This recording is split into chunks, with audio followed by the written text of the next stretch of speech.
નમસ્કાર, જય માતાજી. કેમ છો વિદ્યાર્થી મિત્રો?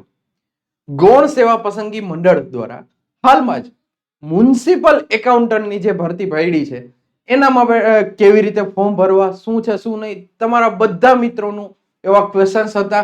તો એનું જ સોલ્યુશન લઈને હું અત્યારે તમારી વચ્ચે આવ્યો છું. કેવી રીતે તમારે ફોર્મ ભરવાનું છે, શું નહીં, બધી જ ચર્ચા કરવાની છે. બરાબર છે? તો સ્ટેપ બાય સ્ટેપ ફોલો કરજો.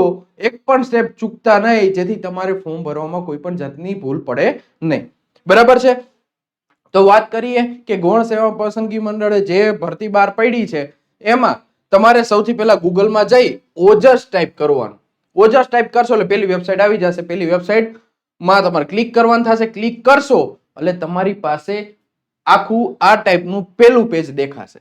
હવે જે મિત્રોએ અત્યાર સુધી કોઈ દી ફોર્મ નથી ભર્યું તો એના પહેલા રજીસ્ટ્રેશન પ્રોસેસ કરવી જોઈએ, કે જેથી ભવિષ્યમાં કોઈ બીજું ફોર્મ ભરવાનું થાય તો તમને વાંધો ન આવે એટલા માટે. બાકી તમે ડાયરેક્ટ કરશો તો કોઈ વાંધો નથી, સ્કીપનો ઓપ્શન આપતે કરી શકો. પણ રજીસ્ટ્રેશન કરવું છે તો કેવી રીતે થશે કે રજીસ્ટ્રેશન તમને અહીંયા દેખાય છે કે રજીસ્ટ્રેશન ઉપર ક્લિક કરશો એટલે તમને આ ટાઈપનું દેખાય. એમાં એપ્લાય ઉપર ક્લિક કરવાનું. એપ્લાય ઉપર ક્લિક કરશો એટલે તમને આ ટાઈપનું આખું દેખાશે.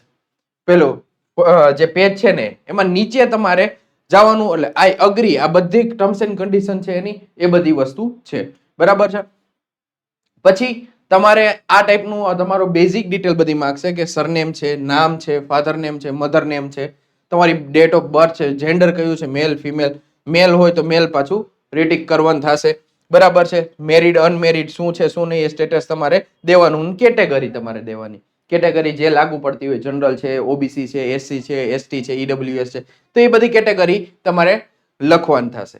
કેટેગરી લખ્યા પછી તમારું એડ્રેસ નાખવાનું થશે. એડ્રેસ લખી નાખવાનું, ગુજરાત સ્ટેટ જે લાગુ પડતું હોય. પછી ડિસ્ટ્રિક્ટ તમારું કયું છે, તાલુકો, પિનકોડ નંબર અને મોબાઈલ નંબર. ખાસ આ યાદ રાખજો કે મોબાઈલ નંબર અને ઈમેલ આઈડી તમે રાખજો વ્યવસ્થિત, જે ચાલુ કન્ડિશનમાં હોય. એમાં ઓટીપી ને બધી વસ્તુ એમાં જ આવશે.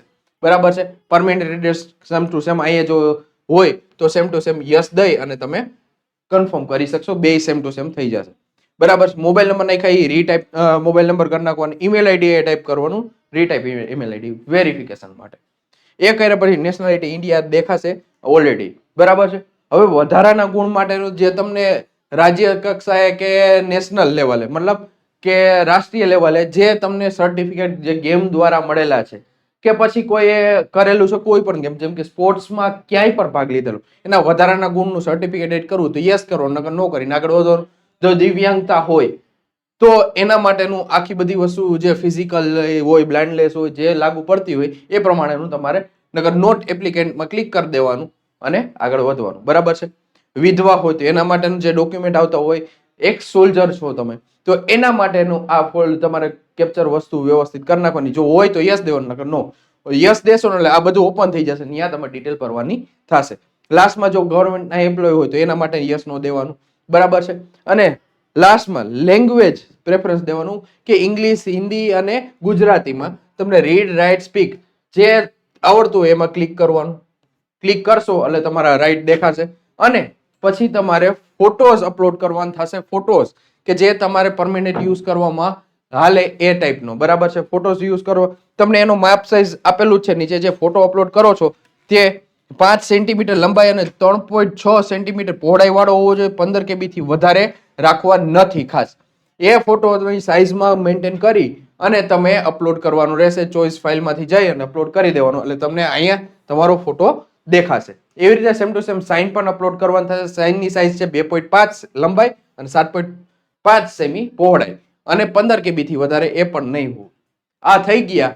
આને વન ટાઈમ રજીસ્ટ્રેશન કહેવામાં આવે. યસ ઉપર ક્લિક કરશો, યસ ઉપર ક્લિક કરશો એટલે તમારું પૂરેપૂરી ડિટેલ ભરાઈ જશે. કેપ્ચર કોડ ટાઈપ કરશો ને સેવ કરશો એટલે વન ટાઈમ ઓટીપી તમારે જે 8 આંકડાનો હોય છે એ બધી વસ્તુ આવશે. રજીસ્ટ્રેશન થઈ ગયા. રજીસ્ટ્રેશનનો મેલ પણ આવશે અને એની પ્રિન્ટ પણ કાઢવાની થશે. એ પ્રિન્ટ કાઢીને રાખજો એટલે તમારે પરમેનન્ટ કામ આવે, કે જેથી તમારે ગમે પછીના એક્ઝામમાં તમારે ભરવાનું થાય તો વાંધો ન આવે. એપ્લાય ઉપર જવાનું, ઓનલાઈન એપ્લિકેશનમાં જવાનું, એપ્લાય ઉપર ક્લિક કરશો એટલે તમને અહીંયા જે ભરતી ચાલુ હોય છે એ દેખાડશે કે તમારે GSSSB માં ભરવું છે, ગૌણ સેવા પસંદગી મંડળમાં ભરવાનું છે. તેના ઉપર ક્લિક કરવાનું. એના ઉપર ક્લિક કરશો એટલે તમને જેટલી એની ભરતી હશે એ બધી દેખાશે. આપણે મ્યુનિસિપલ એકાઉન્ટન્ટની ભરતીની વાત કરીએ છીએ તો એના બાબતમાં એપ્લિકેશનમાં જવાનું. બરાબર, તમને કેટલા નંબરમાં 450 નંબરની જે એડવર્ટાઇઝ છે એમાં એપ્લાય ઉપર ક્લિક કરશો એટલે તમને આ ટાઈપનું તમારું આખું ફોર્મ ફિલઅપ ચાલુ થશે. એમાં એપ્લાય નાવ કરશો એટલે તમને બધી વસ્તુ થશે. જો અહીંયા તમને બધું નામ બામ બધું દેખાડે. બરાબર, કોણ ભરી શકે, ક્યારે કેટલો ફિક્સ પગાર ને આન તેન બધું બેઝિક ડિટેલ તમને આપેલી છે. 20 થી 35 યર્સ વાળાને ભરી શકે. બરાબર છે. હવે જો તમે રજીસ્ટ્રેશન કર્યું તો રજીસ્ટ્રેશન નંબર જો અહીં 8 આંકડાનો લખ્યો ને એવી રીતે સેમ્પલ આપેલું છે, તમને જે આવ્યું હોય એ તમારે લખવાનું, બર્થ ડેટ ટાઈપ કરી દેવાની એટલે તમારું એ કામ કમ્પ્લીટ થશે. એપ્લાય વિથ OTR કરશો ને એટલે બીજી પ્રોસેસ નહીં કરવાની થાય. જો જે લોકોને ડાયરેક્ટ કરવું છે તો એ અહીંયાથી સ્કીપ કરી અને કરી શકે છે. એપ્લાય વિથ OTR કરશો તો આ બધી ડિટેલ તમારે બધી ભરવાની નહીં થાય. જો આ બ્લેક કરેલું છે એ બધી ડિટેલ ભરેલી છે એટલા માટે બ્લેક કરેલું છે. બરાબર, બધી ડિટેલ ભરાઈ જશે ઓટોમેટિક, જે પહેલા હતું એ જ. બરાબર છે. જો પરમેનન્ટ એડ્રેસ નહીં, જે આપણે પહેલા ભરેલી છે. બરાબર છે. આ જ બધી ડિટેલ કન્ફર્મ રીતે આગળ વધ્યા છે. બરાબર છે. હવે જોવાનું છે આ ખાસ કરીને એજ્યુકેશન ક્વોલિફિકેશન, કે આ વસ્તુ નવી આવશે કે તમારે જે ડિગ્રી લાગુ પડતી હોય, કે તમે જે કર્યું બેચલર ઓફ આર્ટ્સ કર્યું, બેચલર ઓફ આર્ટ્સમાં ઇકોનોમીમાં કર્યું છે, લાસ્ટ યરમાં જો હોય તો પણ તમે એપ્લાય કરી શકો છો. એની એપ્રિયર છે રજિસ્ટર રિઝલ્ટ વાળું હોય તો. પછી એ તમે જે લાગુ પડતું હોય બિઝનેસ ને આન તેન જે છે, કોમર્સ છે, આર્ટ્સ છે, એ બધા પર કોમ્પ્યુટર એપ્લિકેશન વાળા છે તો એ બધા ફોર્મ ભરી શકે છે. અને એના કેટલા પર્સેન્ટેજ થયા છે, class, first class, second class, third class આવે એ, પછી બોર્ડ કયું લાગુ પડે છે તે લખવાનું, પછી સ્ટેટ જે હોય એ, પાસિંગ યર, કેટલે ટ્રાયલમાં પાસ છે, છેલ્લે સીટ નંબર લખવાનો થશે. એ લખ્યા પછી તમારે લાસ્ટમાં ખાતરી દેવાની. આ ખાતરી યસ જ દેવાની થશે, આમાં નો કરી શકાશે નહીં, કે તમે જે ભર્યું છે એ તમારું છે બધું. બરાબર છે. એ ભર્યા પછી સેવ કરશો એટલે બધી વસ્તુ કન્ફર્મલી તમારી ક્લિક થઈ જશે. બરાબર છે. એટલે તમારું રજીસ્ટ્રેશન કમ્પ્લીટ થયા પછી તમારો એ ફોટો દેખાઈ જશે, સાઇન દેખાઈ જશે અને તમે જે ભરતીમાં ફોર્મ ભર્યું છે એ નામ ને એ બધી વસ્તુ દેખાશે. કેટલા ફોર્મ ભરાણા છે, તમારો અરજી ક્રમાંક કેટલો છે, એ બધી વસ્તુ ડિટેલ દેખાડશે. અહીંયા કન્ફર્મ એપ્લિકેશન કરશો એટલે બધી વસ્તુ થઈ જશે. અને ઈ સિવાય તમે અહીંયા કન્ફર્મ કરતા ભૂલી ગયા છો તો એપ્લાયમાં પાછું જવાનું, અહીંયા કન્ફર્મ ઉપર ક્લિક કરવાનું. તમારા જે ઓલા નંબર છે જે અહીંયા એ કોપી કરીને રાખવાના, જેથી તમારી એડ કરવાના થશે. એ કરશો કન્ફર્મ ઉપર ક્લિક એટલે અહીંયા આ વસ્તુ મૂક દેવાનું. જો આ તમને ઉદાહરણ આપેલું છે. પછી બર્થ ડેટ અને લાસ્ટમાં તમારું કેપ્ચર કોડ નાખશો એટલે કન્ફર્મ વાળું આખું ખુલશે. આ કન્ફર્મ વાળું ખુલી ગયું નીચે અને આ કન્ફર્મ કરશો. બરાબર છે. એપ્લિકેશન એટલે કન્ફર્મ થઈ જશે. પછી ફી પ્રોસેસ જે કરવાની હોય, જો અહીંયા તમારું કન્ફર્મેશન નંબર પણ દેખાડી દેશે. અહીંયા કન્ફર્મેશન નંબર આવે. એપ્લિકેશન પ્રિન્ટ કરવાની હોય, ફી પેમેન્ટ કરવાની તો ફી પેમેન્ટ કરી દેવાની. આમાં સ્ટેપ ટુ સ્ટેપ કરજો, કોઈ પણ જાતનો વાંધો નહીં આવે. આ જ રીતે ભરાશે. ડન છે. જો આ વસ્તુ અને આ હતી જે G SSSB માં આવેલી ભરતી, જે મ્યુનિસિપલ કોર્પોરેશનમાં આવતી ભરતી છે એના રિલેટેડનું ફોર્મ ફિલઅપ સેશન, જેમાં કોઈ પણ જાતની વાંધો આવે એમ નથી. જો વ્યવસ્થિત તમે આખો વિડીયો જોયેલો હશે તો સ્ટેપ બાય સ્ટેપ કરતા જાજો.